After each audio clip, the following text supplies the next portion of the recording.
السلام عليكم متتبعين قناة فضاء مختلف، ومرحبا بكم في فيديو جديدة اللي كنتمنى تلقاكم في أتم الصحة والعافية. فيديو جديدة اليوم غنتقاسم معكم فيها ميني بسبوسة بمقادير بسيطة وكتجي روعة، فخليك معايا حتى الأخير باش تعرفي مكونات هاد البسبوسة.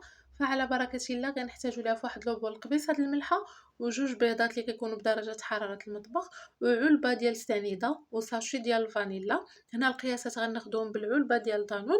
هنا غادي نخلطو هادشي مزيان. السنيده يا البنات كانت عندي غليظه شويه، هادشي علاش غادي نستعمل الطراب الكهربائي باش هكا كيعاوني ندوب ديك السنيده وندخلها هكايا في البيض مزيان مزيان.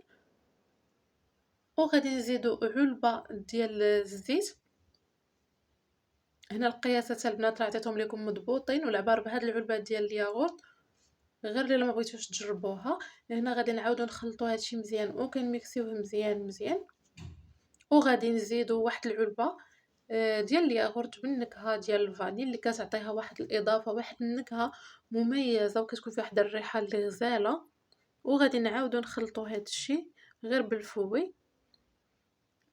البنات غير جربوا هاد البسبوسه، راه غادي تولي معتمده عندكم وغادي تعجبكم لان كتجي زوينه بزاف.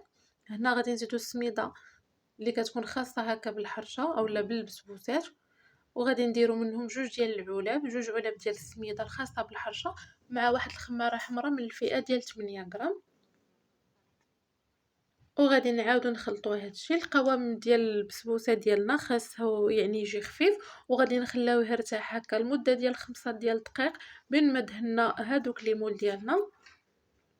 هنا راني دهنت ليمون بشويه ديال الزيت ورشيت عليهم شويه ديال السميده. شوفوا لي القوام ديال البسبوسه كيفاش غادي خصو يكون. وهنا غادي نبدا نديرو قياس ديال 2 معالق تقريبا في كل وحده باش كنخليو ليهم فين ينتفخوا لينا في الفران. وغادي نبقى مستمره هكا وغندخلهم للفران يطيبوا من الفوق لتحت، وغادي نرجع معكم من بعد ما يطيبوا باش نشوفوا كيفاش كيجيو. هنايا البنات من بعد ما طابت لينا ديك البسبوسه فانا خرجتها وسقيتها بعصير البرتقال. فانا درت كاس ديال عصير البرتقال مع 3 ديال المعالق السنيده، درتهم فوق البوطه تغلاو وسقيت بهم هاد البسبوسات هادو هما باقيين سخانين. وهنايا في كتزيين فانا رشيت عليهم شويه ديال الكوك من الفوق، ودرت لهم هاد الحبات ديال الكرز اللي كيكونوا معسلين. وكان هذا هو الشكل النهائي ديال البسبوسه ديالنا. فكنتمنى انها تنال الاعجاب ديالكم استحسانكم. غير جربوها يا البنات على حسابي، راه غادي توليو مدمنين عليها. وما تنساونيش بواحد اللايك وتعليق، وبسلام عليكم حتى الفيديو اخر.